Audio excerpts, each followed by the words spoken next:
Our diocese is very interesting because Aipo Rongo is very remote, and our ministries are situated in the remote areas of Papua New Guinea. This diocese is mainly rural-based. Most of our ministry is in the Jimmy and Simbai areas. That is where the heart of the ministry is. The Anglican Church established 8 airstrips in Simbai and Jimmy, and we deliver these services through MAF. Without MAF, we can't deliver our services like health, education. There is no road links to a part of Simbai and Ayom, and MAF plays a vital role in delivering services to our parishes and to our schools. Okay, the stations like Aipo Rongo come up in his Bambi control if scared. Any stations in Aipo Rongo standing by with traffic? Okay, are you my school? You go ahead with your traffic. Good afternoon, Deputy Headmaster, go ahead. I'm just ringing to find out what's the situation like at Ayom, over. And all my parishes are situated at remote locations. So MF is our lifeline. Without MF, we can't exist. Breaker for India, heavy for Ayom, confirm destination. Stand clear. 330, regular helipad, Q1H1021. 530 and 1021, Hotel Charlie Charlie.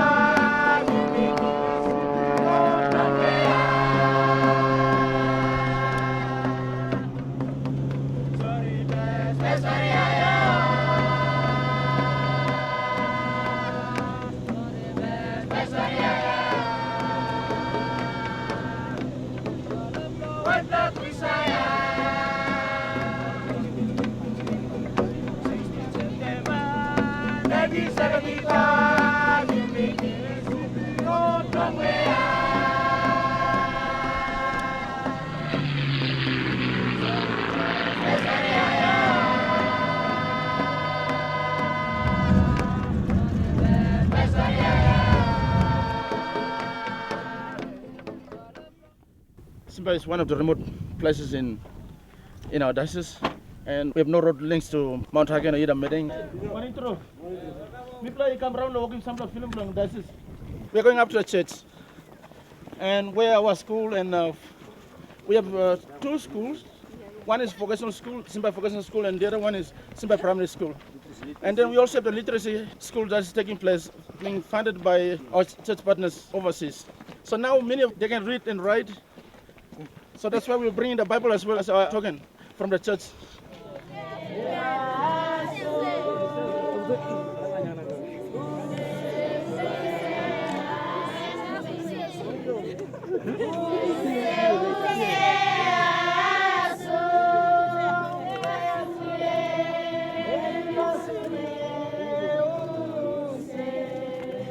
Because through their funding, all our parishes, we have literacy classes that is taking place.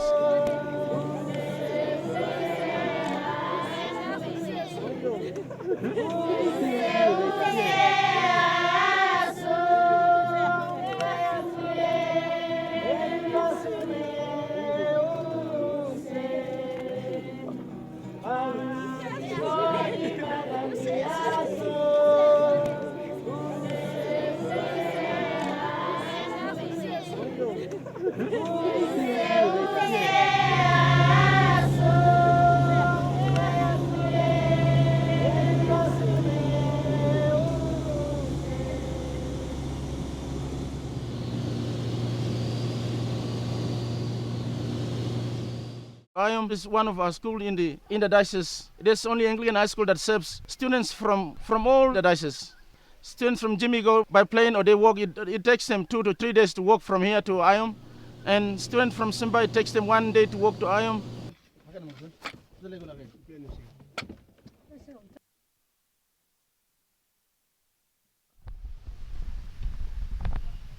The school was actually built in 1996, but it took us 16 years to do the fundraising, and all the parishes in Aipo Rongo did their fundraising in our parishes in order to raise this.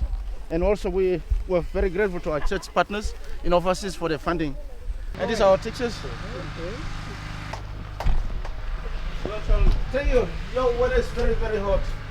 It's an agency school, and all teachers coming through here, the chairman of the board of governors, who is the bishop, they appoint teachers.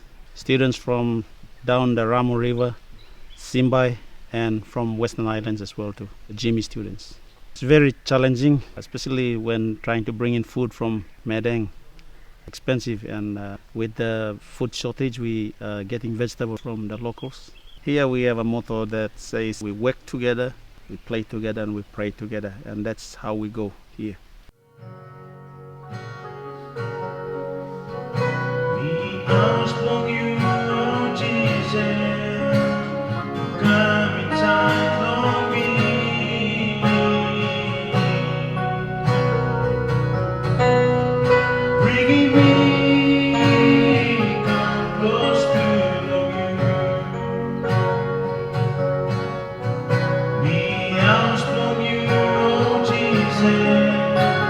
And we train catechists, and catechists they are our backbone of our parishes. They serve within our remote parishes. They are lay preachers.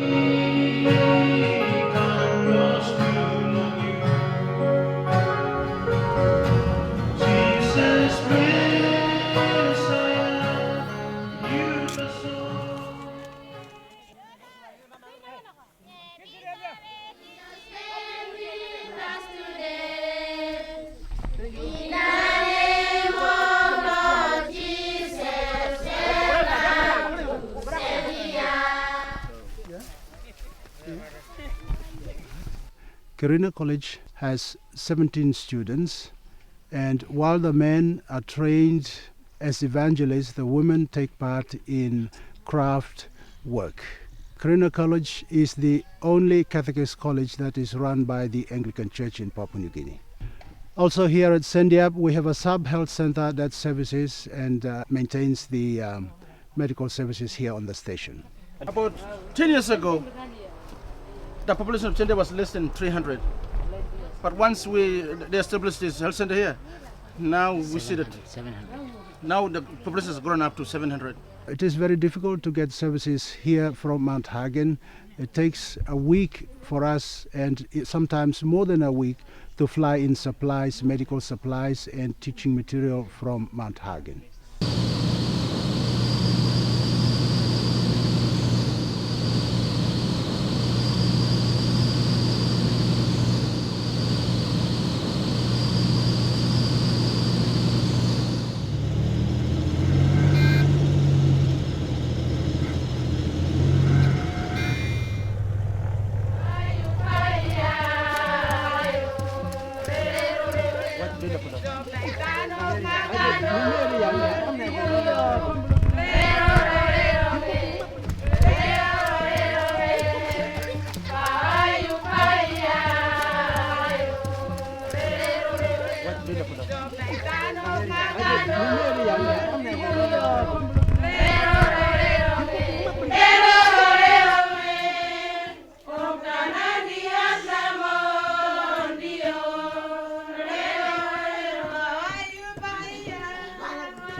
Bishop Nathan, we are here to welcome you.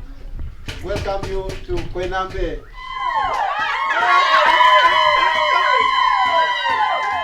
We are at Koinambe, and Koinambe is one of the Anglican Church established at Koinambe in 1951, and as a result we have seen the parish house is broken down.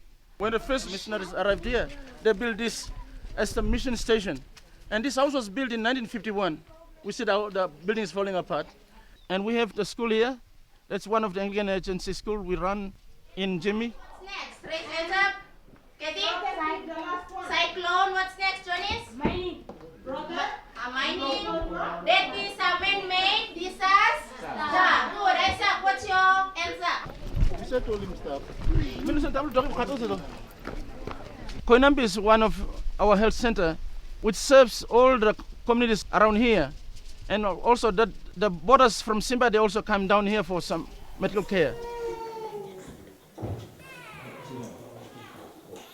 So there is an expectation between parish and diocese But I would say that sometimes we fail to respond to the need of our remote parishes. I want to see a link between the rural parishes and the diocese, especially when the people in rural areas ask for certain things to be done.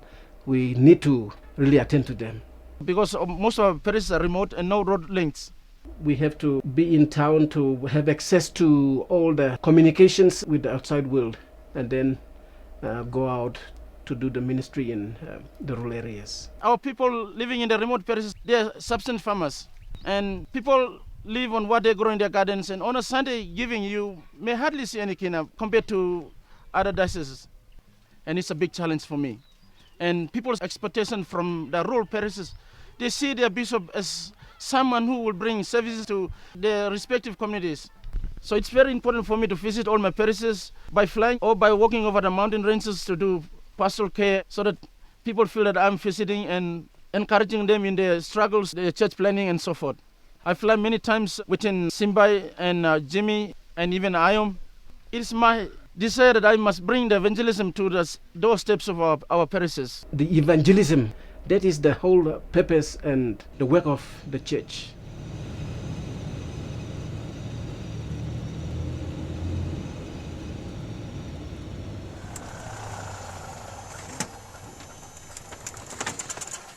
The diocese consists of 32 parishes, and out of this, only 9 are urban parishes, and the rest are remote parishes.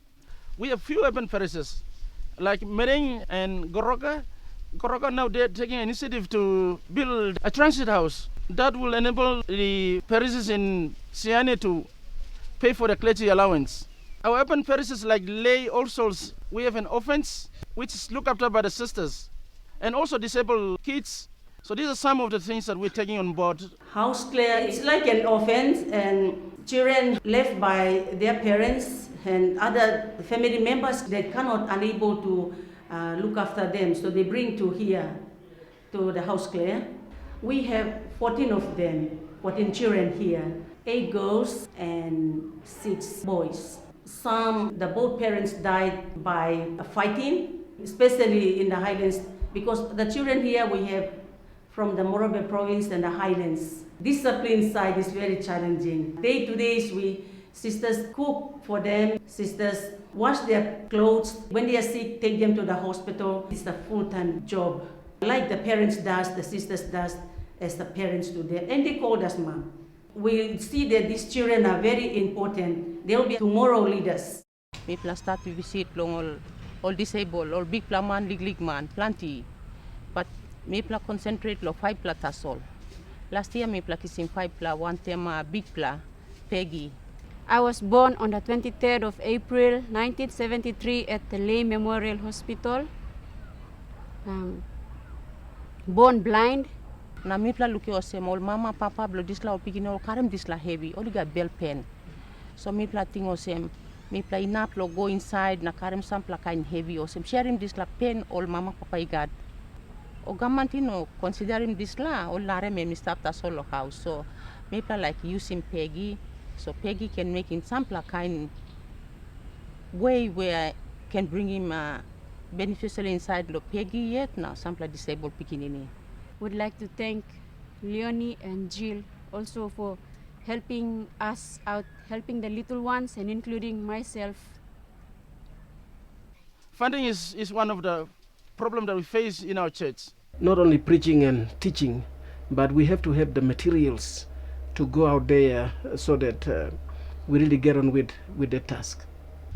My vision for this diocese is through evangelism. Through evangelism, we can extend God's kingdom. We can reach out to our people living in the remote areas.